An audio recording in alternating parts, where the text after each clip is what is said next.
Eh bah, que d'émotions durant les derniers événements, hein?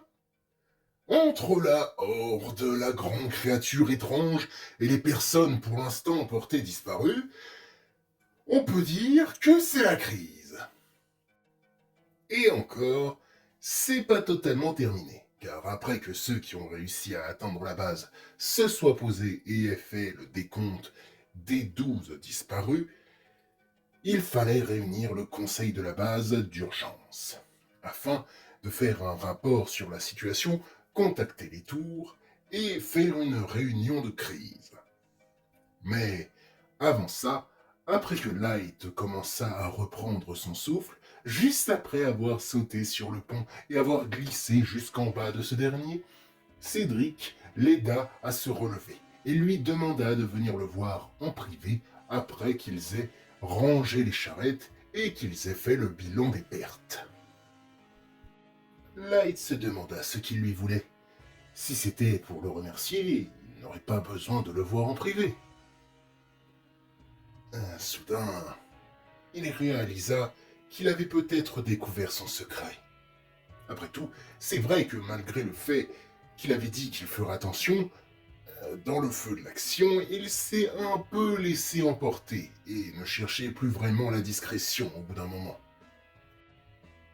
Pendant tout le temps où les marchands et l'escorte rangeaient les charrettes et les chevaux, il n'arrêtait pas de regarder Cédric avec la boule au ventre, se demandant ce qu'il allait lui dire.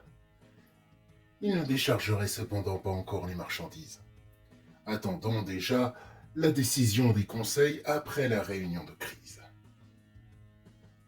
À peu près une demi-heure avant que la dite réunion commence, Light alla donc voir Cédric, qui l'attendait dans le dortoir des hommes pour les visiteurs. Ils s'éloignèrent du dortoir et allèrent dans un coin du camp, un peu à l'écart, pour discuter tranquillement. Light n'osait pas demander à Cédric ce qu'il lui voulait, craignant que le sujet sensible ne tombe. Cédric décida donc de prendre la parole. Tout à l'heure, tu as quitté le groupe sans demander la permission au chef. C'était risqué et ça aurait pu compromettre la mission. Mais bon, d'après ce que j'ai compris, ce n'est pas la première fois que tu agis comme ça. Et les autres semblent te faire assez confiance pour te laisser agir comme tu veux, malgré les risques. Light ne savait pas trop quoi répondre. Il s'attendait à se faire démasquer, mais au final, il semblerait juste qu'il se fasse tirer les oreilles. Finalement, il répondit, en baissant la tête. Désolé. J'essaierai de faire plus attention. Et de demander la permission avant de faire des trucs du genre. En fait, même si ce que tu as fait était risqué, les autres semblent faire confiance en ton jugement. Donc, même si moi je ne suis pas habitué à ce genre d'attitude, ce n'était pas là où je voulais en venir.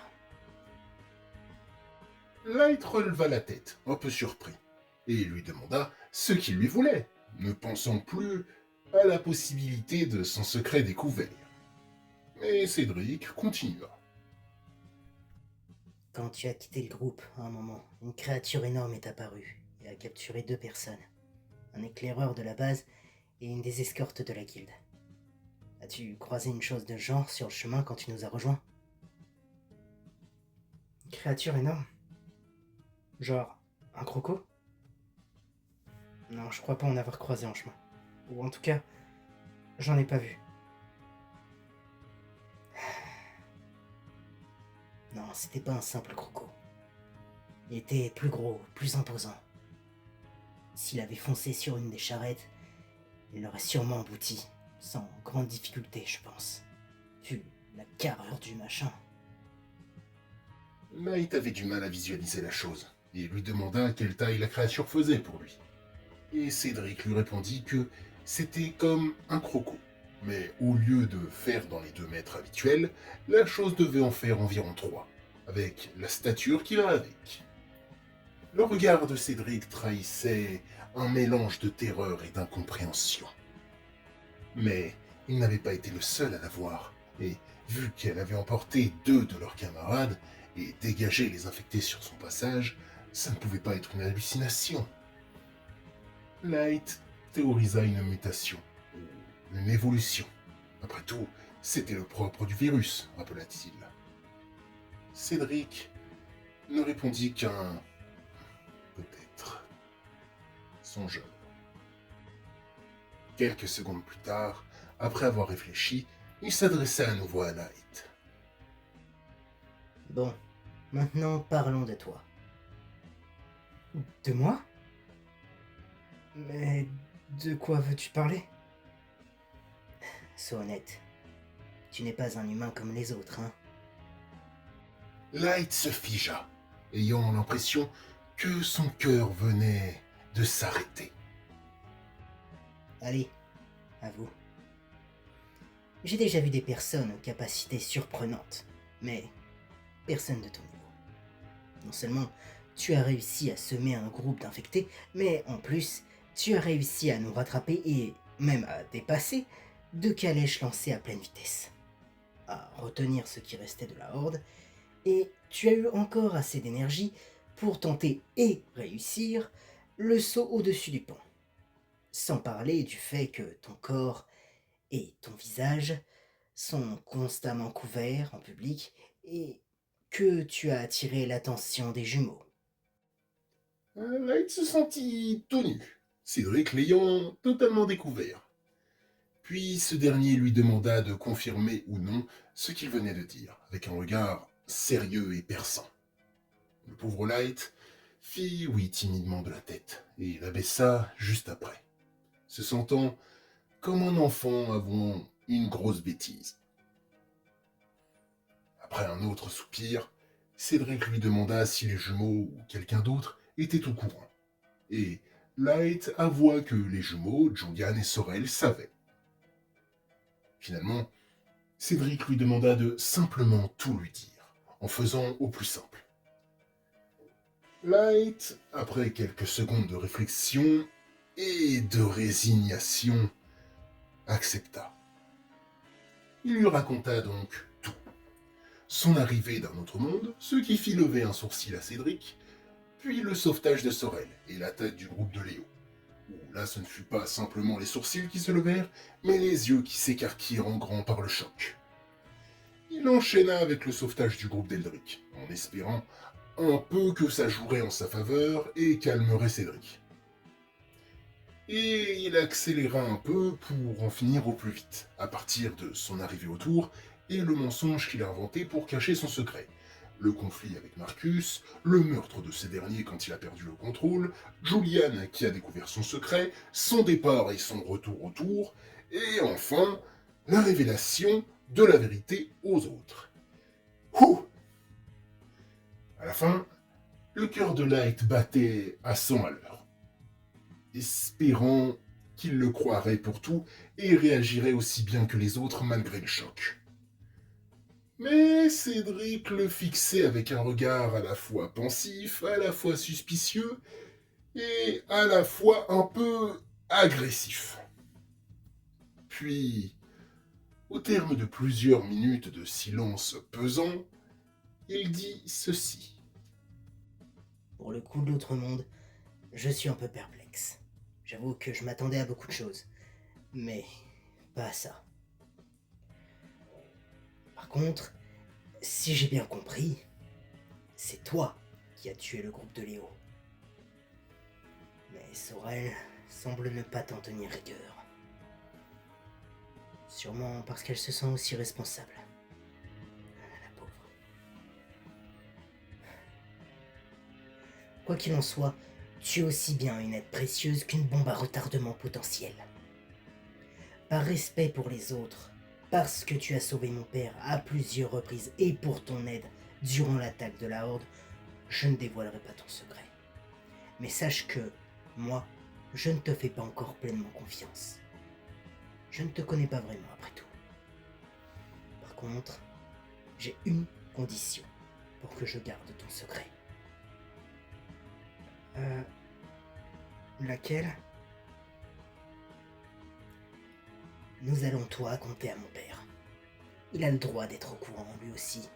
Et je ne supporterai pas de lui cacher quelque chose d'aussi gros. Light eut un mouvement de recul, apeuré par cette condition. Voyant son geste, Cédric lui dit que son père réagirait sûrement mieux que lui, vu qu'ils se connaissent depuis plus longtemps, qu'il l'a sauvé plusieurs fois et qu'il fait pleinement confiance en Julian.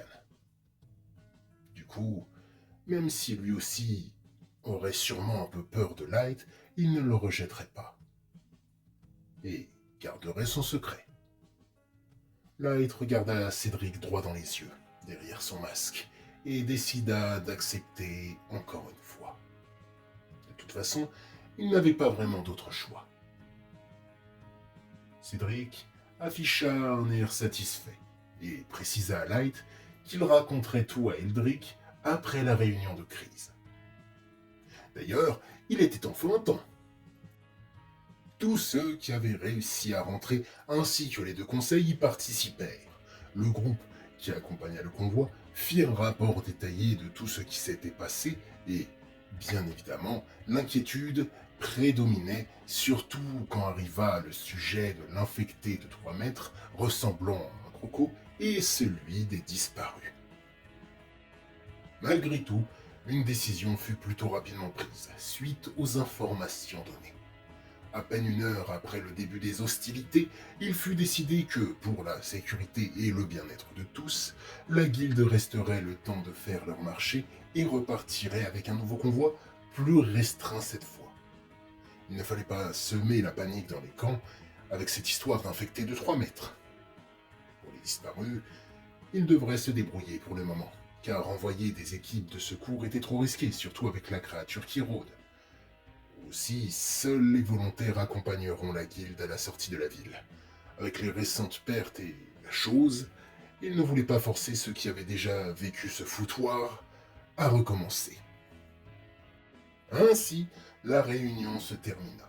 Mais Light et Cédric avaient encore quelque chose à faire, même si ça n'enchantait pas le premier. Ils allèrent donc voir Eldrick, lui demandèrent de les suivre, et une fois à nouveau en privé, quand Light trouva la force et le courage, il avoua à lui aussi absolument tout. Cédric demandant à son père d'écouter calmement et de le laisser finir avant de dire quoi que ce soit. Quand Light eut fini, Eldrick eut du mal à le croire et leur dit que ce n'était pas le moment pour ce genre de mauvaise blague.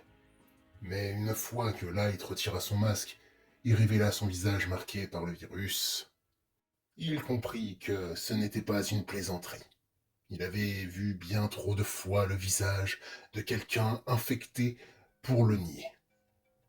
Soudain, tout s'emboîta dans l'esprit d'Eldrick. Il comprenait enfin les surprenantes capacités de Light. Il regarda le jeune homme qui lui faisait face, qui le regardait avec des yeux mi-craintifs, mi-espérants, puis il regarda son fils, qui lui fit un signe d'encouragement de la tête.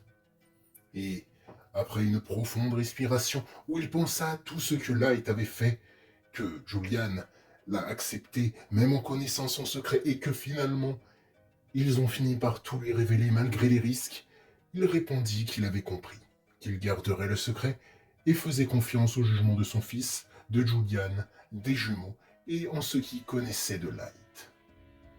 D'un coup, les jambes de Light lâchèrent et il s'écroula, tombant sur ses fesses tellement il se sentait soulagé d'un poids énorme qui venait de s'envoler. Le père et le fils se regardèrent avec un sourire amusé et l'aidèrent à se relever. Puis, ils allèrent tous ensemble au dortoir, afin de trouver un repos bien mérité après cette journée de dingue.